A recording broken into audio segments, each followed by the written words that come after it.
Shield Kreia, you will not die. If you do not kill me, I shall end you. Strike me down. End this. I will not strike you down with any hatred. I am a Jedi. I will not strike a defenseless opponent. You will not show me mercy.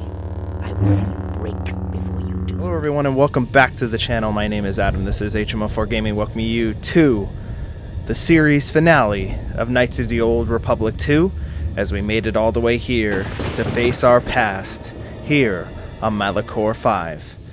You already know what to do. Please hit like, hit subscribe, do all those things on down below, and let's head on to the end. Alright, so full disclosure, if you made it this far, this is kind of be similar in some cases to the Star Forge in our very first Let's Play of Knights of the Old Republic. Also, I want to point out that there's supposed to be nauseous gases coming from these cracks, but they couldn't obviously just make that effect. I don't know why they didn't just put the mines a little bit further into the ground. You can clearly see there's like mines there, but you know, you can't pick them up or anything, but they're there. So we're going to be fighting a bunch of monsters around here. They're called storm beasts. Here's for some lore. So the lore of Malachor 5 is that the mass shadow generator, as you can see some of these things, engine core damaged, is that the generator essentially caused the gravity of the planet to come in on itself, which means all the ships and everything basically came crashing down to the planet. And in some cases, as you see some of these ships, went so far into the ground as they're just embedded now, so literally the gravity crushed everything, and that's why everybody died all of a sudden, because of the generator smashing everything into the planet's surface. Hence why everything is all jagged and destroyed. Here is our main enemy of this area, the storm beasts, which we want to be taking out a large majority of them because that'll become relevant later, but they're not really much of a threat. They were definitely a threat when I was a kid, but not so much nowadays. And they're all dead, so much so that I literally smashed that dude to the ground. Alright, so this is the main area. We're making our way to where Kreia is, the core of Malachor, but first, again, we have to fight our way there. And I wasn't kidding about, you know, in the last episode, definitely check out the Revan novel. I guess I'll take this time just to talk about that a little bit. So the novel starts with, you know, Revan having nightmares of what's going on, and he wants to find answers. He's trying to live anonymously. It's 2 hours after the end, or 2 hours, 2 years after the end of the events of the first game. And he's starting to feel like, you know, the Mandalorian Wars weren't started because, you know, the Mandalorians one day thought, hey, we should just attack the Republic all of a sudden without warning for no particular reason. And then Revan goes to ask Canderous about it. Canderous is in the thing. It's pretty cool. He's just chilling out in a pretty much a bar. Oh, that's the Ebon Hawk. I think we just made the giant circle. But that's alright. We just have to make sure we're killing all these dudes. And he's like, well, I never really thought about it before. Mandalore called, and we went to war. In this situation, Mandalore the Ultimate is what he was called. And there's like, well, he wanted to go to war, and, you know, he's the leader of the Mandalorians, so that's what we're doing. But there was really no explanation why, and Revan thought that was odd. Because as soon as they defeated the Mandalorians, all of a sudden, Revan and Malak basically did the same thing. After the Mandalorians did their thing, they came back and tried to conquer the Republic just as the Mandalorians did, in the exact same manner, just by, you know, trying to defeat and crush the Republic, which kind of seemed interesting, and how the Mandalorians started to do that, and then all of a sudden Revan and Malak just randomly decided to come back and do that too. And Revan wants to find out what happened to Mandalore the Ultimate. Canderous, you know, basically finds some Mandalorians that are willing to talk, calls in some favors. They go to some planet. Revan finds out where he hid the helmet of Mandalore the Ultimate, because ultimately Revan's the one who defeated him, and took his helmet off, which technically then Revan became the leader of the Mandalorians. Kind of like how similar in current canon with how whoever owns the Darksaber is able to lead the Mandalorians.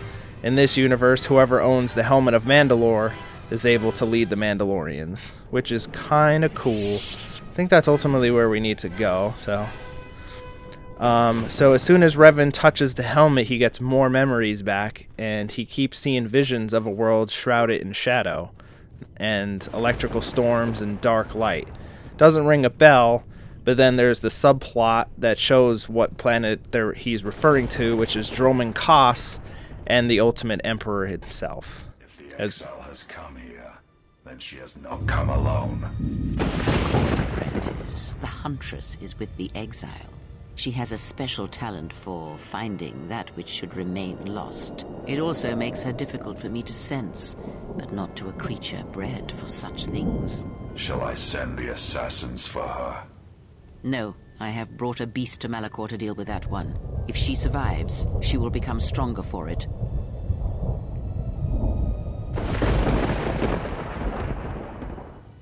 Amira says something funny in this. Here's a surprise. Yet another slice of galactic chaos. Why can't we ever go to Alderaan or Ithor or someplace without metal, jagged rocks, or packs of bloodthirsty beasts? True. And then, as we saw back in the Jek-Jek-Tar, yeah, Kreia brought Hanhar back just for this specific reason. Which is kind of funny, because that made it into the base game, but there's also a restored content that we'll talk about once we get to it. That also has another party member fight, which kind of doesn't make any sense. So back to the Revan novel. So he gets a little bit more memories back after, you know, the assistance from Canderous trying to get to where Mandalore the Ultimate's helmet is. Hence why Canderous, Mandalore in this game, has the helmet and leader of the Mandalore, because Revan helped him find the helmet in order to become the leader of the Mandalorians. And then he sets off to find, you know, where this is all gone. I forget what the planet's called. It's not KOTOR, because that's in this game. It's a different thing. That is just a planet that is inherently drained of the Force. Like, you can't use the Force there whatsoever, and it's taxing on Revan when he gets there, and he finds it odd. And at the exact same time, another Sith Lord, Lord Scourge, is also visiting the planet and basically attacks Revan because it's like, what are you doing on this planet? And basically, Revan, I think, gets captured.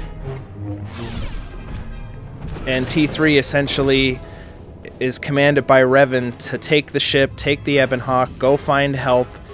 If it's back in the Republic, if it's Jedi, whatever. Hence how T3 finds us, Mitra Surik, which then starts the events of this game, which, you know, we're about to play out. And the reason why T3 and the Ebon Hawk found Mitra is because Revan told T3 to go find help because he was about to be captured on that planet. And presto changeo, that's how Mitra and T3 and the Ebon Hawk get into Mitra's hands, which is pretty cool. Further along in the story, Mitra finds Revan, well, talks to Revan first, which is kind of interesting. I think it's kind of off with the timeline of this game a little bit, because you figure Mitra's talking to Revan and Bastila. There's actually a funny interaction with Bastila and Mitra, because Bastila's sizing Mitra up. She's like, oh, she's all nice and physical and chiseled out and strong, whooping, taller, all this. Oh, so this is why Revan made her one of his commanders. That was kind of a funny interaction in the novel. So then, yeah, I can't remember if it was Mitra went to go meet with Bastila after Revan already left or before. I'm just misremembering. I think it's after, because Revan was already captured at this point and Mitra's trying to find Revan. So he goes and meets Bastila at their apartment on Coruscant, and that's where that interaction happens. And then basically he's able to track where Revan went. She goes to the planet, finds that there's no Force anywhere, and she finds it odd. I think with some tracking and whatnot, they make it over to Droman Kos. And yeah, some crazy stuff happens. I won't spoil it. If you want to know the rest of it, you have to keep watching the episode. Let's make it to the next area of this Malachor starting area after I'm just getting turned around. Even though technically it is still linear, it's still easy to get turned around in this area. Alright, here we go. Let's head on to the next area. Malachor Depths. Which, spoiler alert, is just more storm beasts. We're actually going to take on the mother of all storm beasts pretty soon, but their little storm beasts aren't really that tough. Hell, if anything, the hisses were tougher on Korriban. They should have just had them along with the storm beasts, so it would have been more interesting. So the reason I'm running around to everything is to make sure that I clear out all the storm beasts. We're going to need to do that in time. That is a nice shot. That's ultimately where we need to go. That's the Treyas Academy. Treyas. And that's the door we have to come from. And kind of looking like a pen, which is going to be a challenge for us. Which, as we make our way there. And I just want to clean up the rest of the storm beasts because, you know, we have to create a path that'll become relevant in time once you see why we're clearing out all these dudes. Story-related reasons on why we want to do that. Alright, and I don't think there's any more around. Oh, nope, there's still one. Yeah, we want to take these out because we're going to be taking over another character that definitely needs all the storm beasts taken out before we switch over to them because they're not really much of a fighter, and we definitely need to make sure that we take out enough of the storm beasts so they just have an easy time doing the objective that we need them to accomplish for story related reasons. And alright, I think we cleared out everything. Let's head on to the Treyas Academy. But first, we have to head into this crazy looking arena, I guess you would say, and take on the mother of all storm beasts, which you would think that would be a challenge, but not really. It just seems like a regular storm beast, just a little bit bigger. They didn't even make him like unique looking. They just made him bigger, which is kind of hilarious, and he kind of looks derpy. Oh no, he's coming after us. Good thing I have time to do everything. Come on, dude. Are you oh, greater storm beast. Yeah, we still do a ton of damage. He does do a lot of damage to us, but he can't really hit us too well. He did do 100 some damage to us, which I gotta give him. This is a lot of damage to us. And that opens up the way down to the Treyas Academy entrance, which is a pretty cool walk-up. How they had time to make everything this precise and like this smooth rock-wise and make a giant temple like this without machinery. I mean, I guess you can do it with the Force, but I mean, come on now. And this was only a few years ago, so they've had to complete this whole thing in a few years. I don't know, it's kind of weird. And I doubt nobody sculpted this rock and this path in this academy by hand, so video game logic, I guess. As all the Sith assassins want to line up and welcome us into the academy. I always thought it was pretty cool. They're just, yeah, welcoming us into the academy. I guess they also worship us, I guess, somewhat. Anyway, as we head in there, we have a meanwhile story.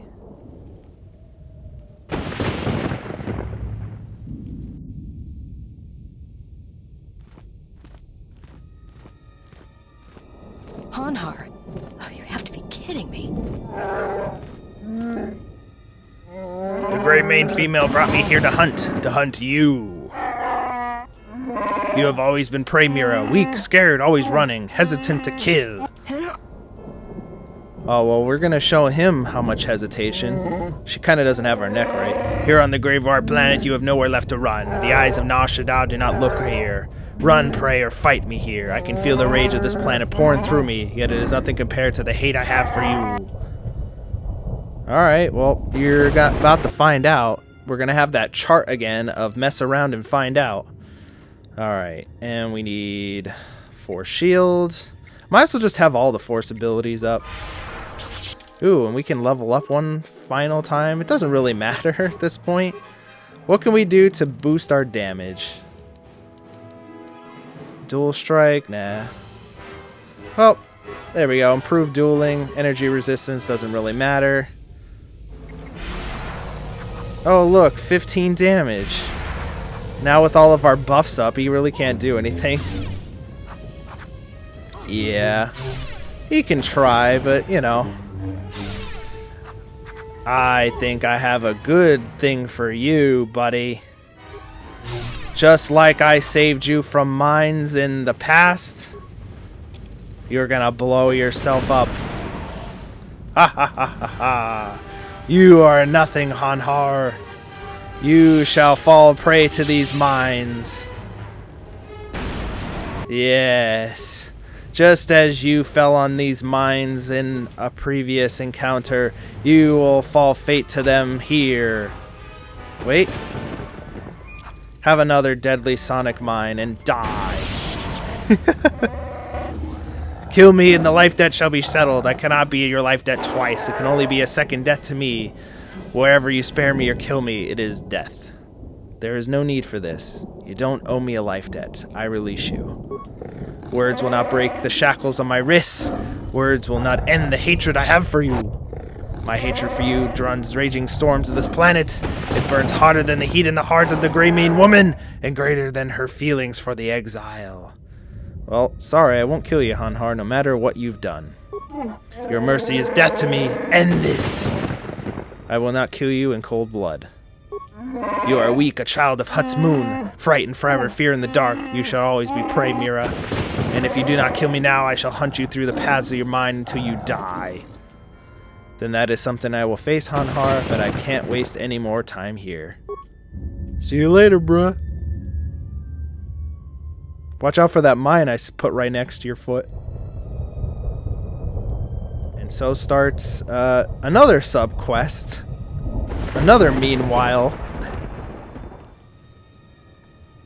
If you are watching this, then what the General suspected was true. The Sith are striking from the graveyard of Malachor 5. The ship the Sith Lord was on was one of the vessels damaged in that final battle. If you reach Malachor's surface, the mass shadow generator can be undone, provided there are enough vessels intact within the quarantine debris or buried in the planet's surface. Use the sequence I am unlocking in your memory banks on the engine core of any vessel you encounter on Malachor. If my calculations are correct, 4 vessels should be enough to power up the mass shadow generator and undo the damage that was done in Malachor 5, the damage I did. Once the sequence has begun, it cannot be stopped. So make sure the General is off the planet before triggering the sequence. Otherwise, there will be no retreat. I know your weapon systems are minimal, and I don't know what awaits you on Malachor's surface. Try to avoid contact with any potential threats. Follow your programming. Alright. And so this also harkens the fact that Beodor kind of died, because it implies that it's like, oh, follow your programming, I have one last mission for you, and it kind of makes it seem like he died, which, you know, again, it doesn't really say that he does or doesn't. It's just really weird. But then when you get to the restored content mod, they're actually also in the prison section. Like, you can release all of your party members and basically have them flee to the ship. But in the base vanilla game, there's nothing there. If you get your way all the way to the prison part of the Treyas Academy, yeah, they're just empty, which is kind of sad. I would have liked to see some of these restored content things, but seeing as though I am playing it on the console, on the Switch, we're gonna not really see that. Maybe in future I'll do a compilation of some of the restored content once it actually gets released, as we're trying to find our way over here to the first 2 broken embedded ships in this area. It is kind of funny how we're piloting the remote here in the final mission. Activating these shadow generators. 51.4% power. Alright, and the other 2 are in the Malachor depths, so let's head on over there. Hopefully I didn't miss any storm beasts, because if you do, well, then Remote's going to have to fight them with a basic blaster, which, as you can imagine, for a little Remote here, isn't very ideal. He's not really fighting any storm beasts, so definitely have to make sure that we're taking care of him if I did miss one. Here we go, the third one. And there should be one more in this area. Oh, shit! Oh, well, I did miss 2. We're just gonna have to run right past these guys. No, don't mess with me. See you later, dude. Where's the console? I have to do that one over there last? That's so shit. Oh, that's so shit. Fuck off. Go away. Oh my god. I can't believe that you have to do that last one last, or else it won't trigger the cutscene. Well, we were able to bob and weave those guys, but Jesus. That's really weird. Like, it says just find 4 consoles, but it doesn't necessarily say specifically which ones. But I know this is the one where the cutscene triggers after this, but that's kind of weird how you can't do them out of order. Weird. And here we go. Enter sequence for priming mass shadow generator. Even though we were already in this one. 98%. Mass shadow sequence powering up. Sequence primed. If you are hearing this, then the sequence has been completed. When active, it will destroy Malachor. Again, I have one last command for you. You must remain behind and ensure that the sequence fires properly once the general gives the command. If not, then all you have fought for has been for nothing. You have done all I asked, all you were built for, and for that, I thank you. But then Godo shows up, and this still baffles me. It baffled me when I was a kid. Like, this means nothing. Like, it's like, is Godo gonna sabotage it? Nope. Of course, the probability that I will do the same is equally high. Your inability to move right now is evidence of that. If the General issues the command, only I will be here to receive it. You realize I cannot permit you or the exile to activate the mass shadow generator here on Malachor. In that, your programming and mine conflict.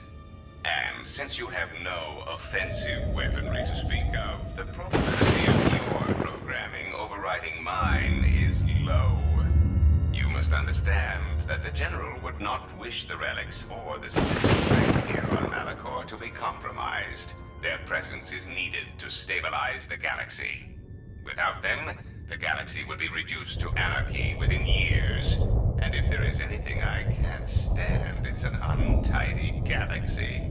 So, let us wait here, you and I, for the General's orders. And the fate of the galaxy shall wait with us.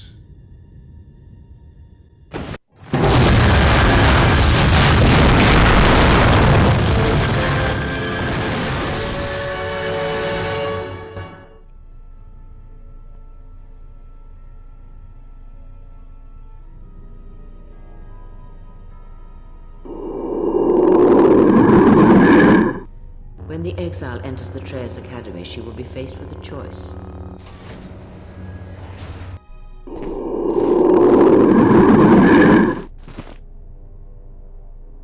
Show her every respect when she arrives in these halls, Lord Scion.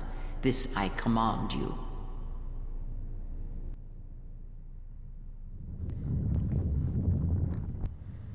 Alright, so I know that was a lot to unpack. So, this is where some of the restored content would fill in some spaces. So you're probably wondering, well, isn't Godo going to stop remote from activating the mass shadow generator? Actually, no. In the vanilla version, the shadow generator fires regardless once we wrap up everything here. So that kind of doesn't make any sense. So the restored content, what's supposed to happen thereafter, is that HK is supposed to show up, and he's going to be like, hey, fat one, leave the little one alone. We will sit here and wait for the General's command, which implies that HK is not going to let Goto do that, and they're going to make sure that the sequence goes off without a hitch, or at least make sure Remote's able to get the thing to go off without a hitch, and HK, how it's implied, is going to take care of Goto, which is kind of interesting. And then you see the Ebonhawk fall and clearly going to crash. Yeah, that is also kind of an oversight, as you'll see towards the end of the game. You see the ship is totally destroyed, totally cracked up, messed up. Some of our team isn't even on the ship anymore. And yeah, and the ship literally falls to its death, essentially. We'll come back to that when it becomes relevant. So there's a lot there to unpack. And here, this is kind of like the Star Forge, except the guys don't continuously respawn. It's going to be a lot of fighting. A lot of lightsabers, a lot of stuff going on. So we're going to make sure that we're good against blasters, yes. Well balanced, force would be nice. Many opponents, we're just going to keep that on. We're going to make sure to have force alignment on, because pretty much it's 1v1 from here on out as we fight our way to the depths of Malachor. Come on, dude. And that's our first test. I'm very surprised that these dudes didn't attack us all at once. They are really slow, though. Yeah, they're not going to really do too much to us, but they are bulky. And we're really going to have to use our stasis field just to keep a lot of these dudes off us, because they do start swarming. And the more people we can immobilize while we fight, the better. Why that guy had a short Viridian lightsaber is beyond me.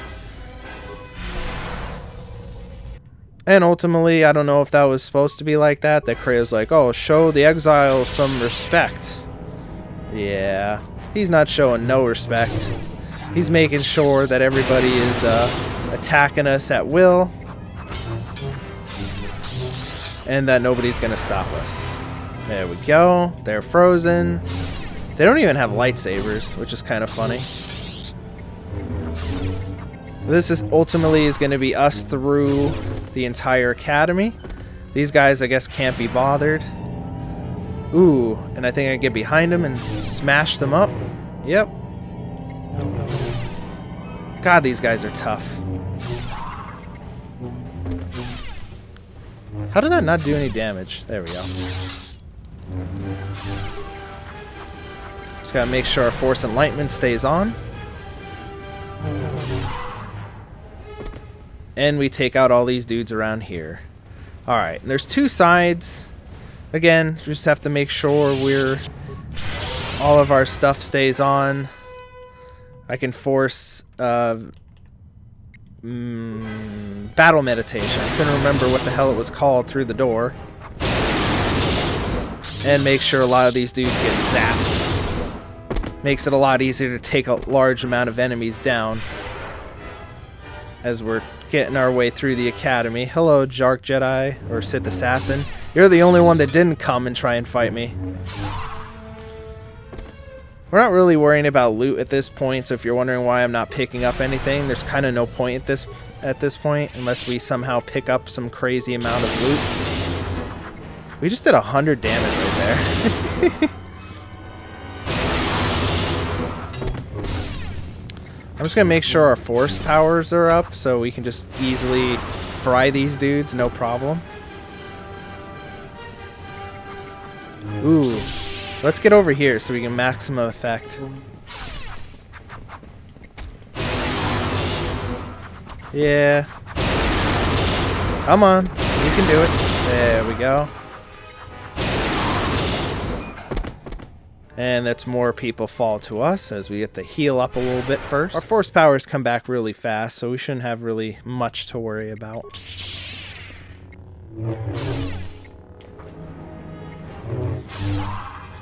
And there's not going to be really that many people that can stand a chance against us, unfortunately. It's just when you're fighting a lot of Jedi, you have to watch. Because they could swarm you, and it could be a bad time.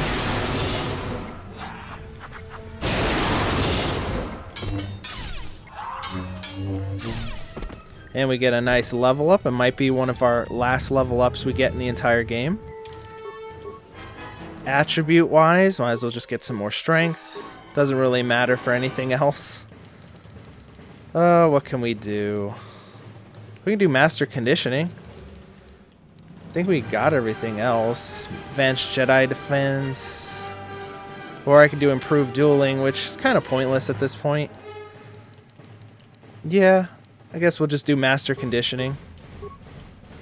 Force power wise, guess we'll do master armor shield. And there we go. Think we're level 28 technically. Fun fact, the level cap is 50, which unless you find an infinite XP location, there's really no way to get it. Let's clear out the other areas of this first area. I think there's other things we can find in this area. Nope, didn't miss anything. Let's head on to the Crescent. Oh, hello, dudes. You just attack me as soon as I get through the door. Ooh, you guys do a lot of damage if I don't have my buffs up. You also can't stand a chance against me, by the way. Sorry. Alright, so let's see what's around here. Ooh, I guess, oh yeah, those are just the other doors. So, honestly, it doesn't matter what door you step through, it all leads to the same area. Hello! Oh no, one of your masters got stunned. Doesn't that suck? You don't have anything to fight me. Sucks to be you, dude.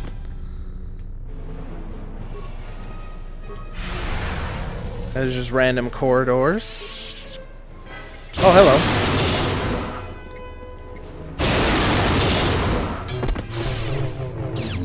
It's kind of hilarious because these guys are just like Sith Marauders, but it's like the generic looking NPC that you see walking around like places like Manon in the first game. They just reuse the generic looking NPC as a Sith Marauder, which is kind of hilarious.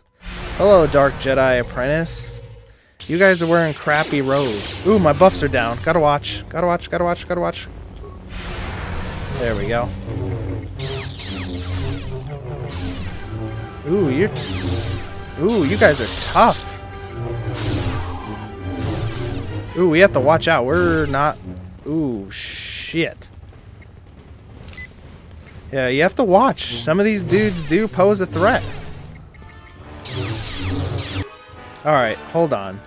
Before we have any problems here, because these guys are tough. Get my buffs, do some battle meditation. Alright, come on. Taken out. Taken out. Ooh, shit. This Marauder. Oh, you're an actual Sith Lord. Oh, okay. You ain't gonna survive 1v1, though. Yeah, you gotta watch out. Some of these dudes, they put enough tough enemies in one area, they can definitely do some damage, even to our, specced out butt. Ooh, hello, another Sith Lord. Oh no, it's Attack of the generic NPCs. Why these dudes look so generic, I have no idea. Yeah, they're not gonna last very long against me, though.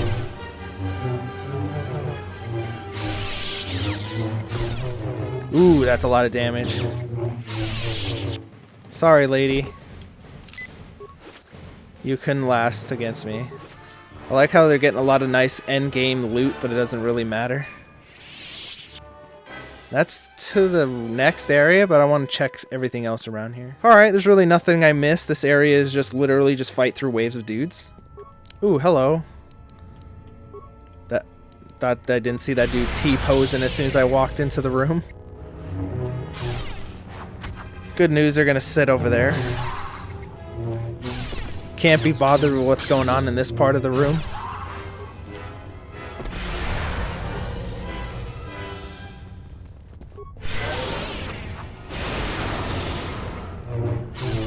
Oh, you want to use your Force Lightning?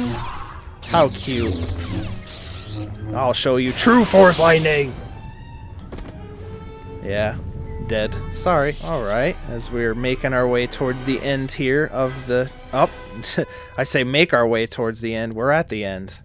Yeah, there's really not much going on here in this academy. Again, there is a prison part to it, but unless we have the restored content, there's really no point. And now let's get to our final confrontation with the Lord of Pain, Darth Sion. I think it's the Lord of Pain. I want to say so. Oh, or there's a whole other side. Hello.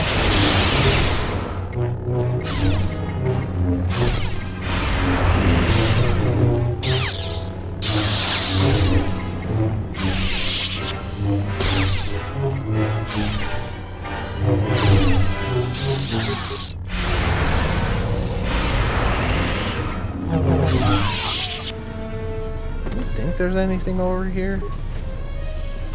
Oh.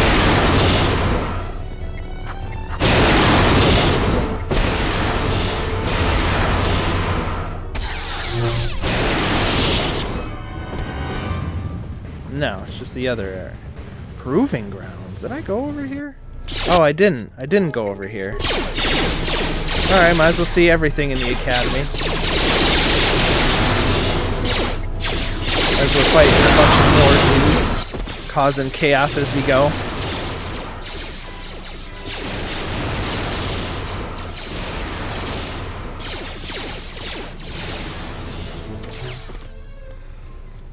There's a lot of dudes, so again, gotta make sure you don't fall victim to a bunch of these dudes. I think we're just going the opposite way the game intends us to go. Because there's two ways to get here. We're just going the other way. Sneaking up on a bunch of dudes. Die! Everyone will perish.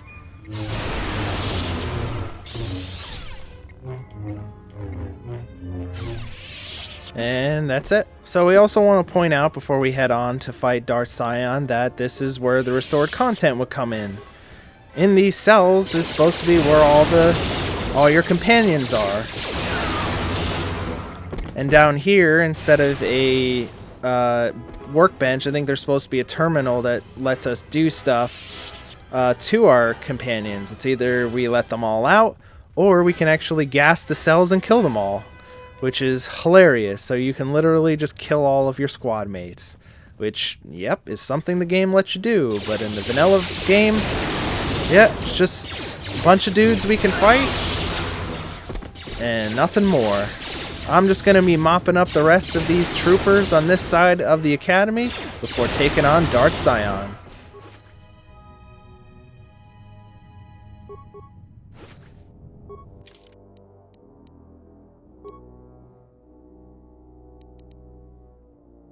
And before we head on to our final confrontation, I also want to find out, just on random armor, I did find, I think, the final version of the armor.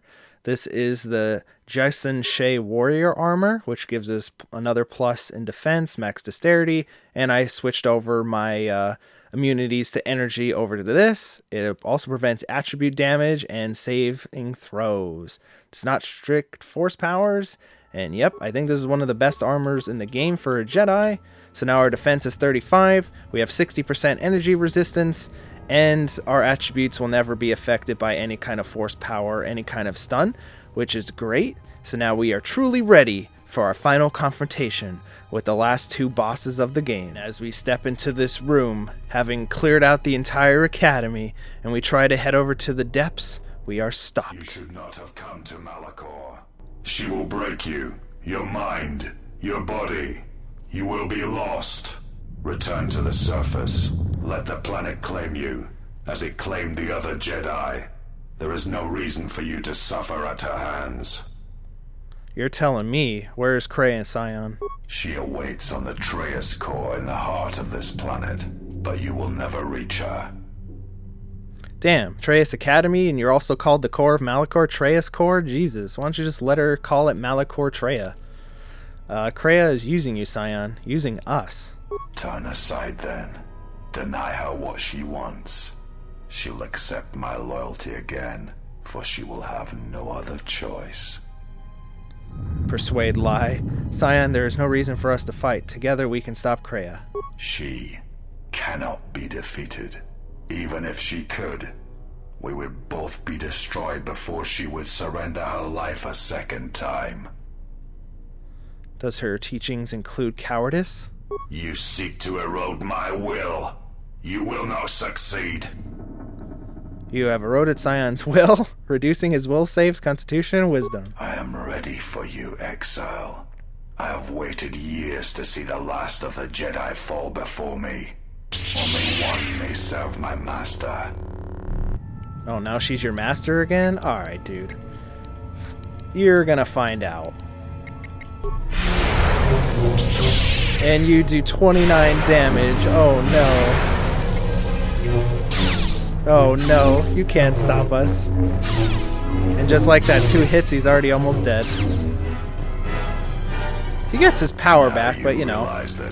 Oh, he only has 380 HP? As long as the dark places of this world flow through the cracks of my flesh, I cannot be killed. This battle was never about the flesh, it's about belief. Come on, dude. Even without my buffs, you are dying fast. Oh, I got him with battle meditation. Hilarious. Alright, come on, dude. Yeah, I ain't afraid of you. You're strong as I had believed. But she knows you cannot defeat me. Surrender now. Return to the surface of Malachor. Do not force me to destroy you. I mean, I can do this all day, but... Ooh, I also have... Yeah, you have a bunch of skill checks. She has chosen me because I gave up the Force, and you cannot let go, and you will understand. There is no life without the Force. The Force is a blade. Without it, one is defenseless. Yet I survived, and I am strong enough to face you now. She sought you out because both of you were wounded by the Force, and because she had no choice. She would not willingly return to being the helpless woman she once was, nor would her apprentice. Surrender now, Scion. I don't want to kill you. If you will not leave this place, then I cannot allow you to pass.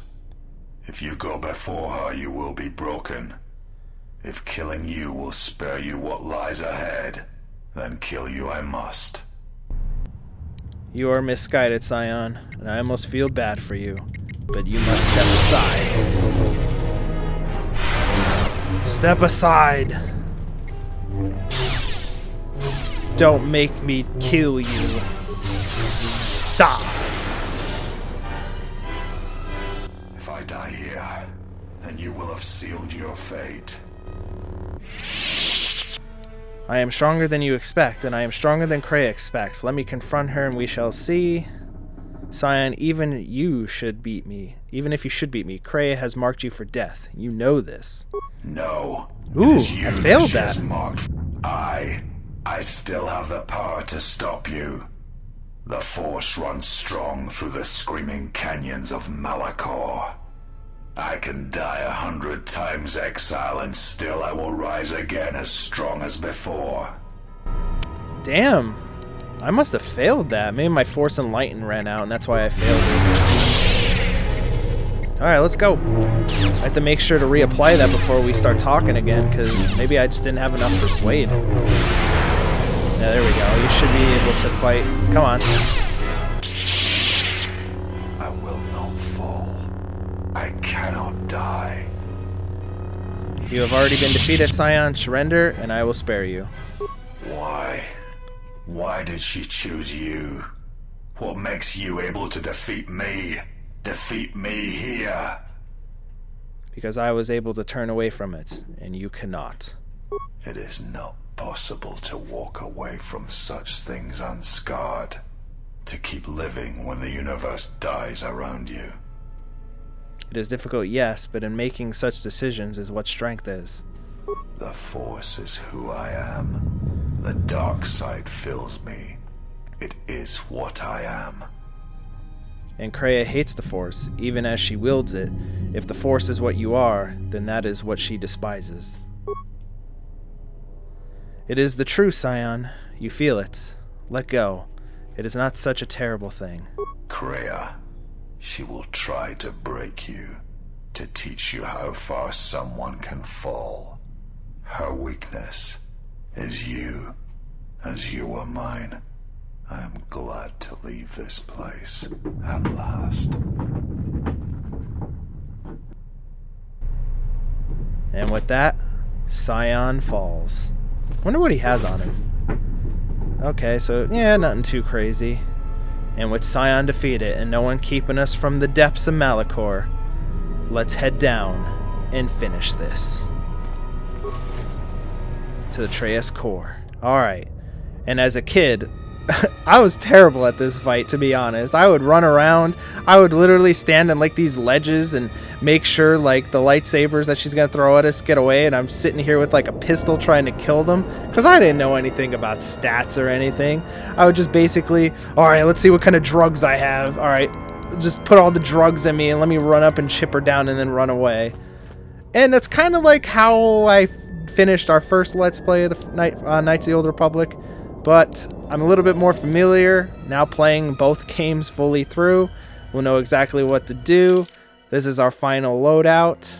I know obviously it could have had better stats, but you know, I have the pretty good armor, pretty good implant, pretty good strength enhancer, lightsaber. I'm doing 40 plus 40 a swing. We're pretty good at this point. We have 547 health, 403 force powers, 35 defense, level 29. Let's do this. Hello, Kreia. At last you have arrived. Is Malachor as you remember? Malachor has not changed, only you have. Indeed. Perhaps it is merely your perceptions of me that have changed. It is strange that you believe Malachor has not. But it has always been timeless to you, this place, and words have always been inadequate for the horrors that took place here.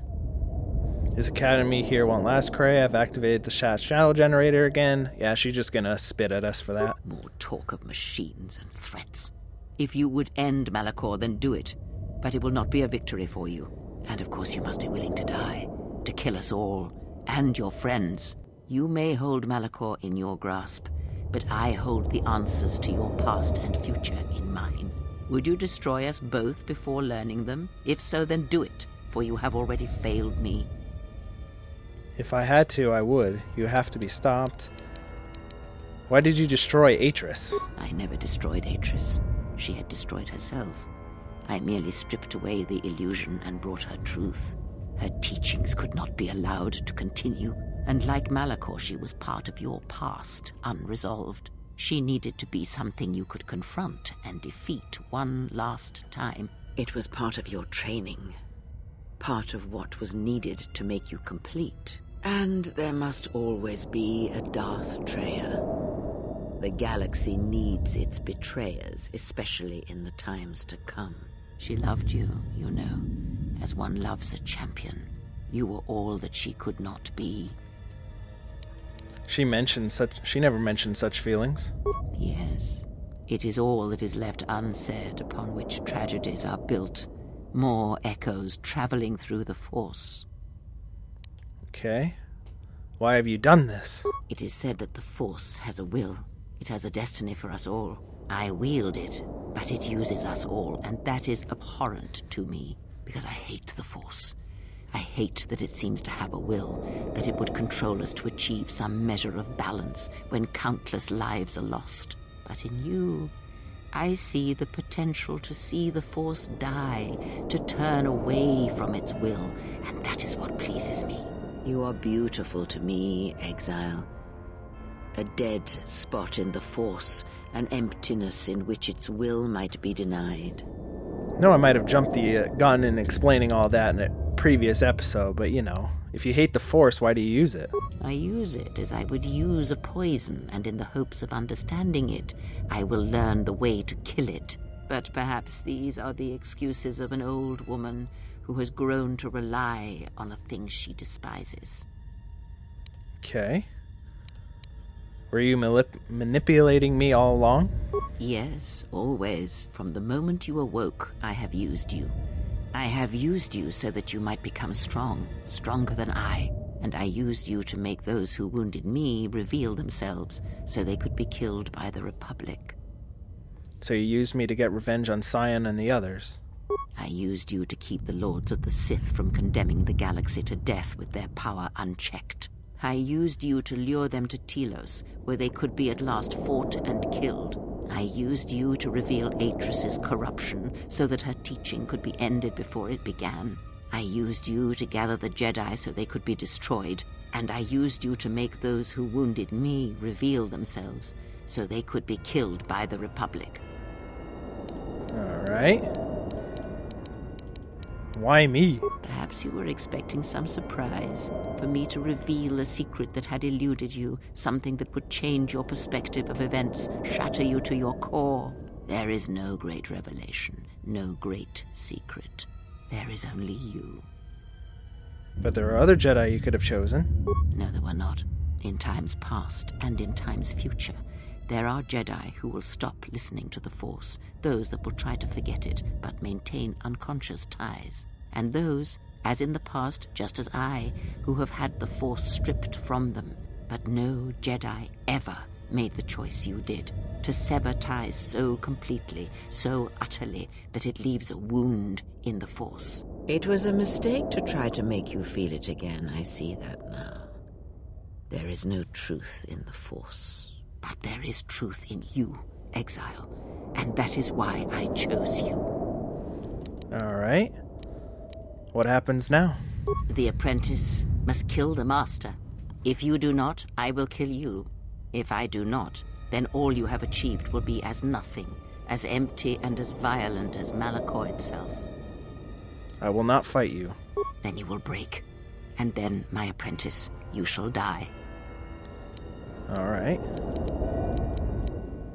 It's not too late, Kreia. I can save you, if you'll let me. I have thought of this moment more than you know, and I wondered if here, at this ending between us, if you would care enough to try to save me. If a Jedi could find it within themselves to spare one who has fallen so far. I wanted you to say those words. For that I am grateful. But I do not want your mercy. I want you to break. There's much I must ask you. You no doubt have many questions. I would be a poor teacher if I did not give you the answers you seek here now.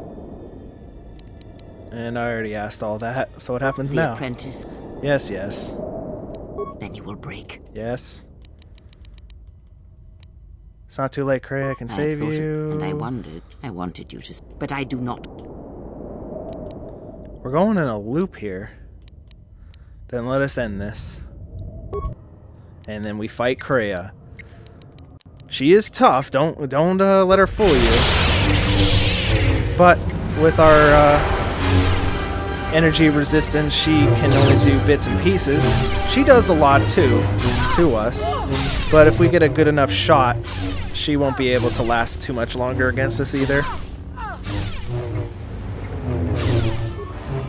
Yeah, because she can only do, like, it looks like up to 20 damage a swing. 27, I think, was the most that she was able to do. We do have to watch that. Alright, let's just make sure we're heading into the second phase with enough HP. Because she is tough, and the second phase is much harder. As she's desperately trying to get health back. Yield, Kreia, you will not die. If you do not kill me, I shall end you. Strike me down. End this. I will not strike you down with any hatred. I am a Jedi. I will not strike a defenseless opponent. You will not show me mercy. I will see you break before you do. Alright, and here becomes the hardest part of this whole thing. So let's just make sure we're fully healed. And try and get as much of these dudes down as possible. This is what I meant when I was a kid. These lightsabers freaked me out. They don't really do much damage nowadays. Like, I can literally just walk up and fight Kreia, because she, I think, won't do anything. But I think it's tougher to do that. Yeah, it's much easier just to fight her than it is the lightsabers. The lightsabers aren't really doing much. Let's just reapply our Force Enlightenment. And with our 60% damage resistance, yeah, lightsabers don't really pose much of a threat. And with that, it is done. You are greater than any I have ever trained. By killing me here, you have rewarded me more than you can possibly know. Kreia, there is still time to save you. Save me? You already have. It is enough what you have done. From now into the future. The future? Many things do I see as I gaze here from the heart of Malachor. This place channels such energies. If it matters to you at this last moment, I shall look into the future and tell you of what I see. It is my last gift to you, from one exile to another. What happens to my friends? You travel with them for so long, yet you do not know them still. Feel them through the Force, feel what they feel, hear their thoughts and know them as I fought to know you.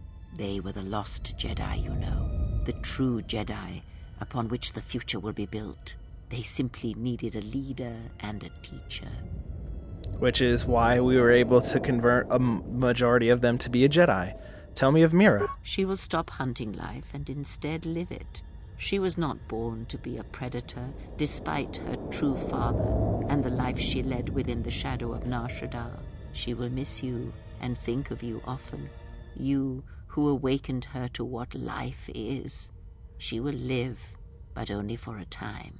Her death will occur in many years' time on a forgotten planet, saving the lives of others. But it will be her choice, and she will have no regrets. And Mandalore? Many battles does that one have left in him, as Revan intended. A general needs an army as he needs those he trusts.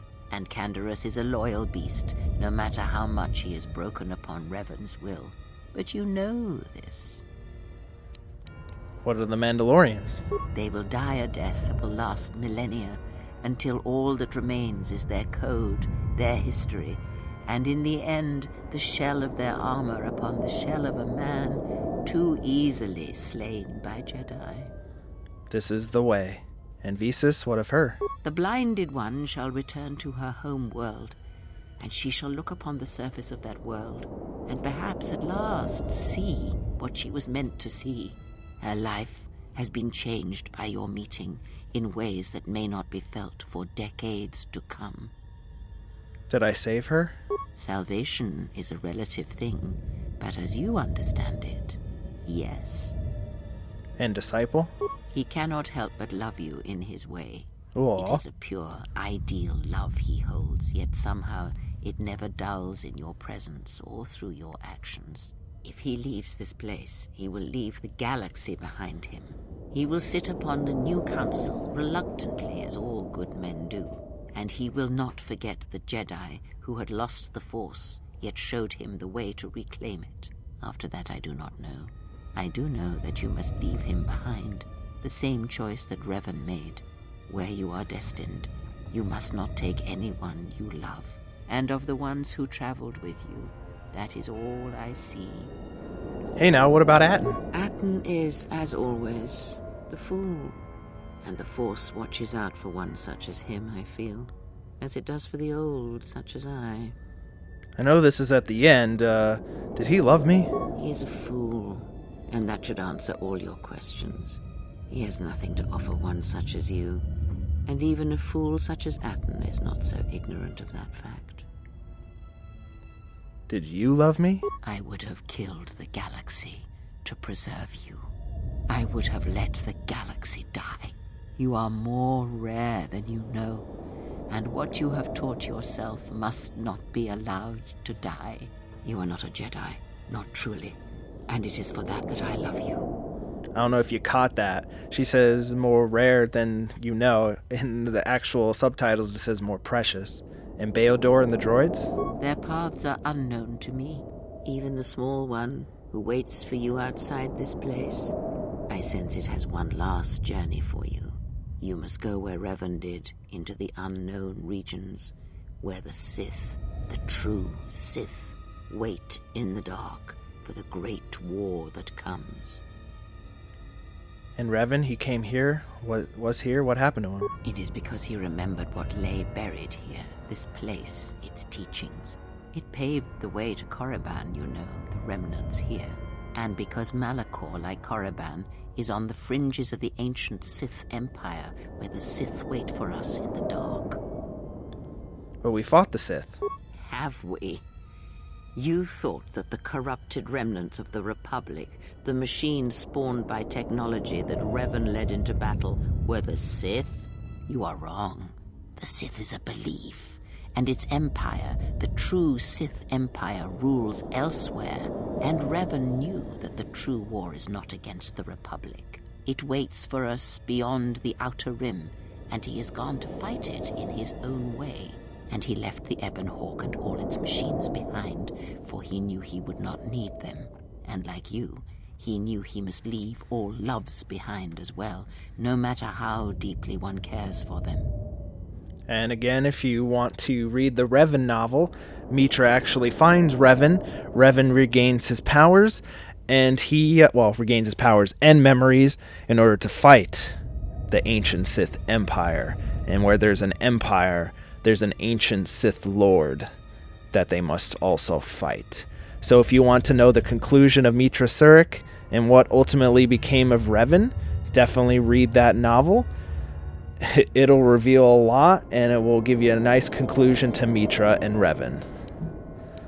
Unless you play SWTOR, and then you'll be able to see what happens to Revan ultimately. Because such attachments are not the way of the Jedi, and they would only bring doom to them both in the dark places where he now walks.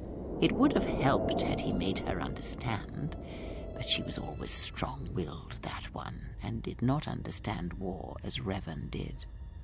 She's talking about Bastila. Why did you not follow him? Because I did not know where he had gone. If he had asked, would I have gone? I do not know.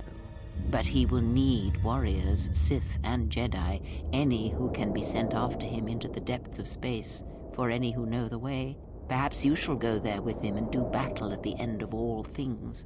Instead, I remained here, and now show others the way. And they will indeed do battle against the end of all things. What of the Republic? The Republic will fall, as it always has. A fall that will take millennia under the care of the herds of Ithor.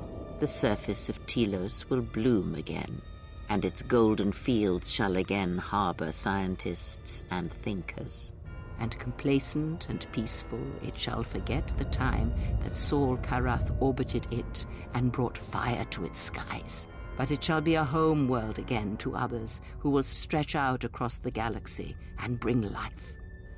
All right, tell me of Dantooine. Dantooine shall survive. The community you saved shall be the foundation upon which Dantooine shall be habitable again. They shall drive back the raiders, the Mandalorians, and all that strike at the Outer Rim. The Republic shall again establish their presence there and shield it with its forces. And Dantooine shall heal, be safe, and its skies free. The ruins of the Academy shall remain. Nar Shaddaa? Nar Shaddaa shall persist as it always has, but there will be a heart to the world where there was nothing before, where once the lost and disposed were trapped there. Now they will struggle and grow. From despair shall come hope. Onderon? Queen Talia shall have a long reign. Much good will come of it. She will, as she has, rule wisely and well. Onderon shall remain in the Republic, and the world shall prosper, though its people shall, over time, lose their customs in the ocean of the Republic, and become the people of Onderon no longer. Which is kinda sad. And Korriban? Korriban shall be as it always was. A graveyard for the darkest of the Sith Lords, still whispering within their tombs. It shall always be a source of evil, spawning threats throughout the millennia. It, like Malachor, brushes the edges of the Empire that waits in the dark. And like Malachor, the Sith have forgotten it. For a time, they will remember. Revan knew this. And if you want to see what remembered, definitely read the Darth Bane trilogy. Start with Path of Destruction, and you'll see what actually became of Korriban a few thousand years after the events of the first and this game. We'll meet Darth Bane and see ultimately how the Rule of Two was formed. So if you're interested in more Star Wars content, definitely check out the Bane trilogy. Start with Path of Destruction. I think also by Drew Karpyshyn. He definitely knows how to write Star Wars books. Definitely. What will happen to my friends? We already do that. And my allies, it's the same thing. And without further ado, that wraps up everything nice and tightly. Rest now, Kreia. Your time in this place is over, and our Let's Play of Knights of the Republic 2 has come to an end. As Kreia dies.